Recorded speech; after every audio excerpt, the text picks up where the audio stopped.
برادر اگر 10-15 دقیقه با دقت به من گوش میدادی به درد من میخورد. کلیما هویت الله است. کلیما دعوت به هویت الله است. دعوت به هویت الله دعوت به ایمان است. دعوت به ایمان دعوت به شکستن دنیاست. دعوت به شکستن دنیاست. از هر عالم یک مخلوق بشکن. هویت خدا با شکستن دنیا به دست می آید. اگر کار دنیا شکستن را انجام دهی کلیما آری. اولین وظیفه دعوت هویت الله است. خداوند از همه چیز چیزی نمی آفریند. مخلوقات جهان همه چیز فقط از خدای متعال است. خدای متعال همه کارها را انجام می دهد. او با حجت رسول خدا صلی الله علیه و آله و سلم مرتبط است. هر که حجت رسول الله را به دست گیرد، خداوند متعال از آن اوست، بر قضای همه جور خیر در این دنیا ادامه می دهد. و آخرت و کسی که رسول را اینقدر دوست نداشته باشد، خداوند بر همه بدیها در دنیا و آخرت می افزاید. خداوند از همه مخلوقات جهان چیزی نمی آفریند. همه چیز فقط از خدای متعال است. خداوند متعال همه کارها را انجام می دهد. این یک زبان واقعی است. واقعیت این زبان واقعی مانند یک دانه تربچه کوچک است که یک کشاورز در آن میکارد یا میکاره. زمین، زیبایی کاشت بعد از چند روز، 2-3 برگ سبز تربچه بیرون است. آیا این 2-3 برگ سبز در دانه است؟ آیا بر اساس خاک است؟ پس این 2-3 برگ سبز تربچه به زمین آمد، روی ساحل نیست، روی زمین نیست. پس این 2-3 برگ سبز تربچه گواه چیست؟ خداوند از همه مخلوقات جهان چیزی نمی آفریند. همه چیز فقط از خدای متعال است. خداوند متعال همه کارها را انجام می دهد. درخت آنقدر بزرگ است که وقتی تربچه‌ای از درخت بیرون می آید، مقداری ترب قرمز و سفید، مقداری تربچه بیرون می آید. قرمز خالص بیرون می آید، مقداری تربچه سفید خالص است. مقدار گوشت سفید موجود در تربچه سفید، آیا این مقدار گوشت سفید در پای دانه است؟ آیا بر اساس خاک است؟ مقدار لحیم کاری که در این قالب سفید یافت می شود، آیا این مقدار لحیم در پایه ساحل است؟ آیا بر اساس خاک است؟ پس این گوشت و پوست سفید که به زمین آمد، در ساحل نیست، در خاک نیست. پس این گوشت و پوست سفید چه شهادت می دهد؟ خداوند از همه مخلوقات جهان چیزی نمی آفریند. همه چیز فقط از خدای متعال اتفاق می افتد. خدای متعال همه کارها را انجام می دهد. این ترب سفید معروف به مقدار برگ ترب سبز موجود در این مقدار برگ ترب سبز در قاعده تربچه سفید است. آیا بر اساس ساحل است؟ آیا بر اساس خاک است؟ پس این برگ ترب سبز به زمین آمد، نه بر اساس ترب سفید است، نه بر اساس ماسه، نه بر اساس خاک. پس این برگ سبز تربچه گواه چیست؟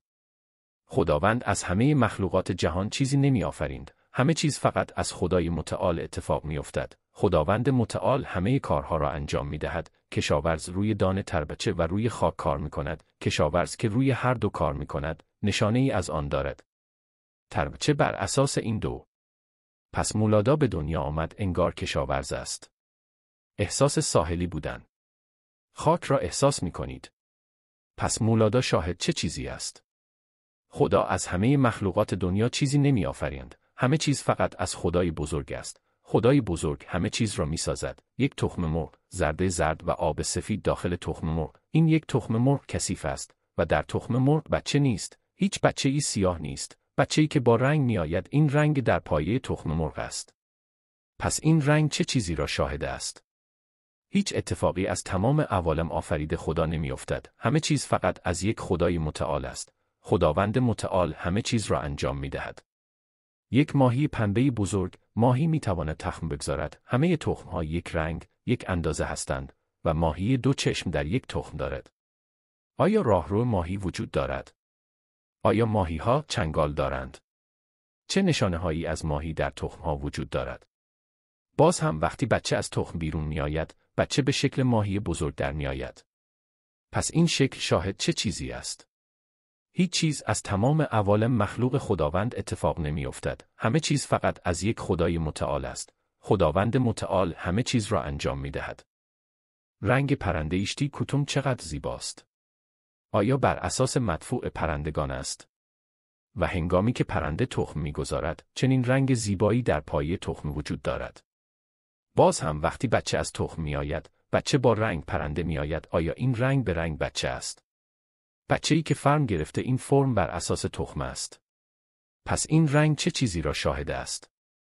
خداوند از همه مخلوقات جهان چیزی نمی آفریند. همه چیز فقط از یک خدای متعال است. خدای متعال هر کاری را انجام می دهد. انسان نمی داند چند تار موی سرش است. صبح و شام را با دو چشم می داند بدن چگونه در بدن نه. او نمی داند چگونه از طریق بینی نفس می کشد. او نمی داند چگونه غذا را بعد از غذا هضم می کند. او حتی نمی داند چند ریش روی گونه هایش است. او نمی داند.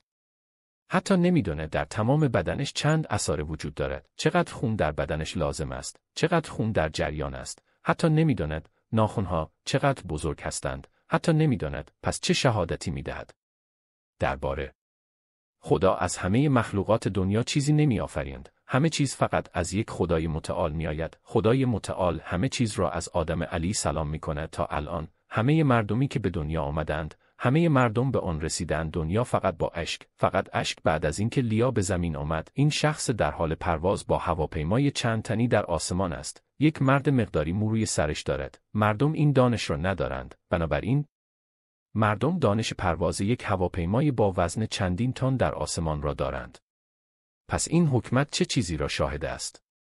خدا از همه مخلوقات دنیا چیزی نمی آفریند. همه چیز فقط از یک خدای متعال است. خدای متعال همه چیز را از آدم علیه السلام می کند. کدام شخص علم عملا را با شونه به این دنیا آورده است؟ چه کسی دنیا را با حکمت طلسم سوزنی آورد؟ پس تمام حکمت دنیا مدرک می دهد. خدا از همه مخلوقات دنیا چیزی نمی آفریند. همه چیز فقط از یک خدای متعال می آید. خدای متعال همه چیز را از آدم علیه السلام می کند تا الان. همه مردمی که به دنیا آمدند، با پوچی به دنیا آمدند. زبان، خالی از زبان، این آدم شاعر می شود. یکی هنرمند می شود. یکی استاد می شود. پس شاعری که شاعر شده، چقدر شاعر از عشق می نویسد، چقدر کلمات عاشقانه، هزاران کتاب می نویسد. شاعر این همه کلمه عاشقانه به دنیا آورده است. پس زبان به چه گواهی می دهد؟ الله از همه مخلوقات جهان چیزی نیست. همه چیز فقط از یک خدای متعال است.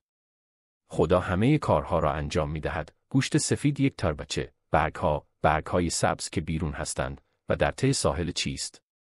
چنین آدمی مثل دانه ترب است. فقط اشک در دل آدم بود. بعد علم، شعور، زبان، غرور، عشق، فکر و که بیرون است از این آدم بیرون آمده است. ادیکی در پایگاه مردم بود. پس مثل بچه گواه است. انسان هم مثل بچه گواه است. الله از همه مخلوقات عالم چیزی نیست. همه چیز از یک خدای متعال است. خدای متعال هر کاری را انجام می دهد. با پیامبر شریک کرده است. کسی که پیغمبر است، خداوند متعال بر قضای خیرات دنیا و آخرت بیفزاید و هر که رسول را نپذیرد، خداوند متعال بر قضای همه بدیها در دنیا بیفزاید. و خداوند از دنیا چیزی نمی آفریند. فقط یکی است. همه چیز را خدای متعال انجام می دهد. این زبان راستین است. اگر از این زبان راستین پیروی کنیم، نامش ایمان است.